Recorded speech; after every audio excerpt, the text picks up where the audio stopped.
कैसे हो आप सब लोग। आज के इस वीडियो में when life give you tangerine drama का एक्सप्लेनेशन करने वाली हूँ, जो कि तेजू आइलैंड के ग्वेंसुक एंड एसुन के बीच की कहानी है। दरअसल एसुन अपनी जिंदगी में कवि बनना चाहती है और ग्वेंसुक तेजू आइलैंड पर मछली बेचा करता था। दरअसल ग्वेंसुक का ना बचपन से ही कोई सपना नहीं होता है, इसलिए वह ना एसुन का पति बनना चाहता है। सो आइए अब हम लोग एपिसोड 1 की शुरुआत करते हैं।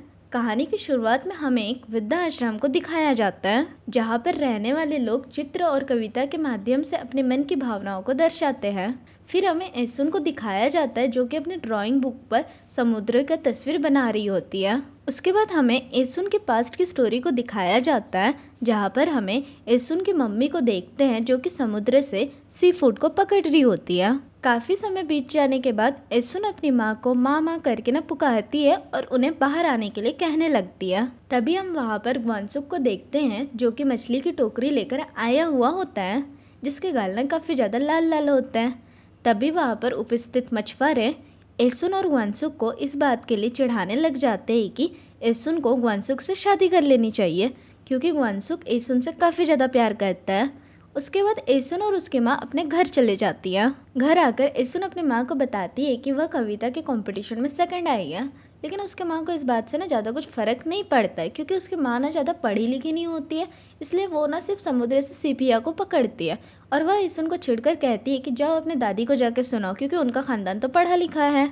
तभी एसुन अपने माँ को बताती है कि उसकी दादी ना उससे प्यार नहीं करती, वहाँ पर उसके साथ भेदभाव किया जाता है। अच्छे मार्क्स और कंपटीशन जीतने के बाद भी उसको अच्छा खाना नहीं दिया जाता है।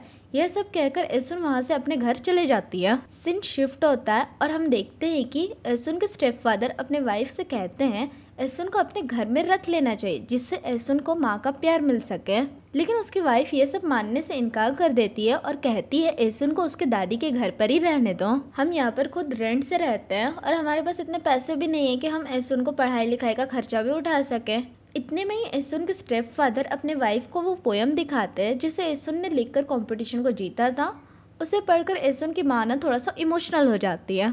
अगले सीन पर हम देखते हैं कि एसुन की दादी अपने पोते को मार मार कर पढ़ा रही होती है, क्योंकि उनका पोता पढ़ने में ज़्यादा अच्छा नहीं होता है। तभी वहाँ पर ग्वेंसुक मछली लेकर आ जाता है, लेकिन वो अपने साथ 5 मछली की जगह 6 मछली लेकर आया हुआ होता है, क्योंकि ग्वेंसुक को पता था कि एसुन को मछली खाने को नहीं मिलता है, जिस वजह से ग्वेंसुक एसुन के लिए एक मुफ्त की मछली ला देता है।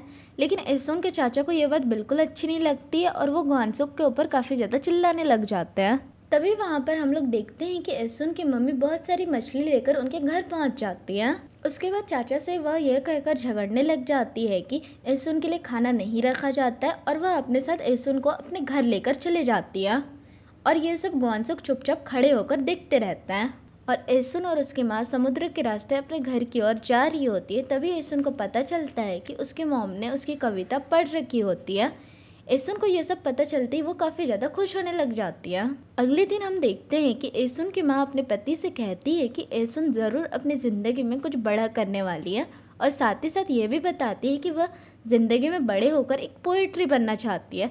यह सब कहकर वो सभी सो जाते हैं। अगली सुबह हम देखते हैं कि एसुन काफ़ी ज़्यादा रो रही होती है। वह इस बात को लेकर काफ़ी ज़्यादा रो रही होती है कि उसको क्लास में प्रेसिडेंट की जगह मॉनिटर बना दिया गया होता है, और ये सब वो अपने मम्मी को आकर बताती है। तभी उसकी माँ उसे समझाती है, लेकिन एसुन अपनी मम्मी की बिल्कुल भी बातों को समझ नहीं पाती है।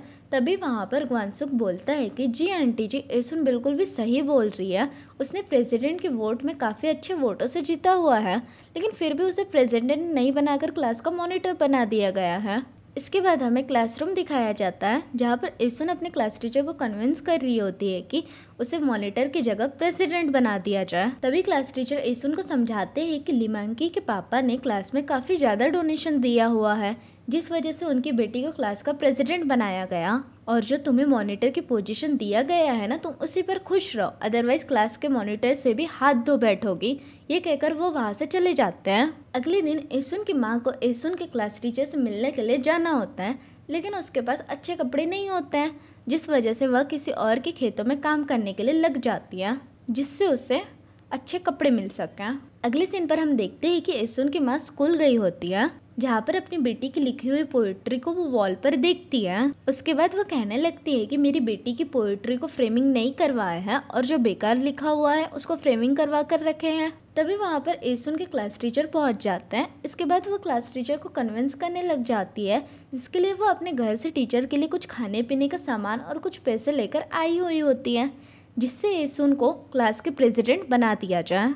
उसके बाद एसुन और उसकी माँ घर की ओर जाते हैं। तभी रास्ते में एसुन अपनी माँ से पूछती है कि क्लास टीचर अब मुझे प्रेसिडेंट बना देंगे। इस पर जवाब देते हुए धीमे लहजे में उसकी माँ कहती है कि हाँ, मैंने तुम्हारे क्लास टीचर से बात किया है।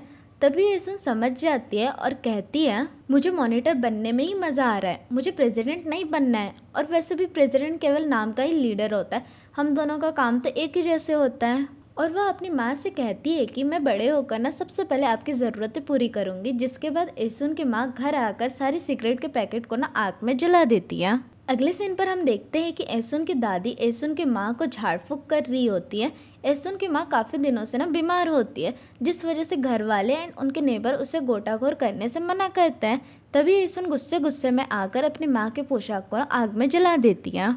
ग्वेन्सुक ये सब बाहर से होता हुआ देख रहा होता है और वह अपने साथ एसुन के लिए मछली लेकर आया हुआ होता है, जिससे एसुन ना काफ़ी ज़्यादा चिड़ी हुई होती है और वो उसे अपने साथ लेकर समुद्र के किनारे चली जाती है। एसुन एक पत्थर उठाकर समुद्र की ओर फेंकती है और कहती है मेरी माँ का पीछा छोड़ दो, और अपनी माँ से दूर रहने के लिए रिक्वेस्ट करने लग जाती है। ग्वेन्सुक चुपचाप खड़े होकर ये सब देखता रहता है। फिर उसके बाद एसुन उसको अपने पास बुलाती है और पूछती है इस झोले में मेरे लिए क्या लेकर आए हो। इस पर वो जवाब देता है और कहता है इस झोले में चिकन है। तभी एसुन उससे कहती है क्या मैं तुम्हें भिखारी लगती हूँ, और चिढ़कर ग्वेन्सुक से कहती है मैं तुम्हारी कोई रिश्तेदार नहीं हूँ, प्लीज़ मेरे लिए ये सब करना बंद कर दो। उसके बाद ग्वेन्सुक एसुन को कन्विंस करता है और फिर वो दोनों साथ में बैठकर चिकन खाने लग जाते हैं। चिकन खाते हुए एसुन ग्वेन्सुक से कहती है तुम मेरे लिए चिकन लेकर आओ या मटन लेकर आओ, मैं फिर भी से तुमसे शादी नहीं करूँगी। बेचारा ग्वेन्सुक क्या ही करता, वो अभी फिर बोल ही देता मुझे भी कौन सा तुमसे शादी करनी है। अगले सीन में हम लोग देखते हैं कि सभी लोग सो रहे होते हैं। तभी एसुन की माँ छुपके से एसुन को उठाती है और अपने साथ चलने के लिए कहती है। उसके बाद एसुन और उसकी माँ बाहर में साथ में बैठकर खाना खाते खाते बातचीत करने लग जाते हैं। तभी उस बीच एसुन की माँ उससे कहती है मैं काफ़ी ज़्यादा बीमार हूँ और मैं कभी भी मर सकती हूँ। और एसुन से कहती है अगर मैं मर गई तो तुम अपने चाचा के पास चले जाना और उनके पैर पकड़कर गिड़गिड़ाना और कहना कि मुझे अपने साथ रख लो। एसुन ये सब सुनकर काफ़ी ज़्यादा रोने लग जाती है। उसके बाद एसुन की माँ उसे लोरिया सुनाकर धीरे से सुला देती है और उस रात एसुन की माँ की डेथ हो जाती है। माँ के गुजर जाने के बाद एसुन काफ़ी ज़्यादा रोने लगती है। वह खाना पीना भी छोड़ चुकी होती है और सिर्फ रोते ही रहती है। तभी वहाँ पर ग्वेन्सुक आता है और उसे खाने के लिए बोलने लग जाता है। देखते ही देखते काफ़ी दिन गुजर जाते और खेत काफ़ी सालों से जो बंजर पड़ा हुआ था उस पर वह लोग गोभी की खेती करने लग जाते हैं। अगले सीन पर हम लोग देखते हैं कि एसुन अपने स्टेप फादर का घर छोड़कर जाना चाहती है, लेकिन उसके स्टेप फादर उसको कन्विंस कर लेते हैं यह कहकर कि वो उसे अच्छे स्कूल में एडमिशन करवाएंगे। यह सब सुनकर एसुन उनकी बातें मानकर रुक जाती है।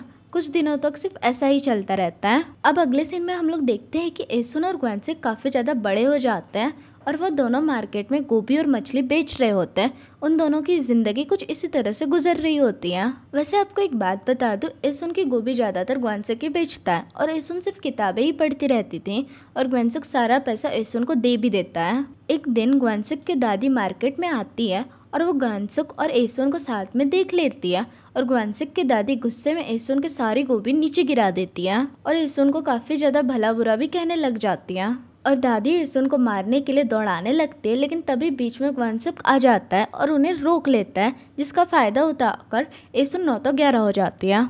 सो दोस्तों, इसी के साथ हम लोग का एपिसोड 1 ख़त्म होता है। सो मिलते हैं नेक्स्ट एपिसोड में, तब तक के लिए टाटा बाय बाय।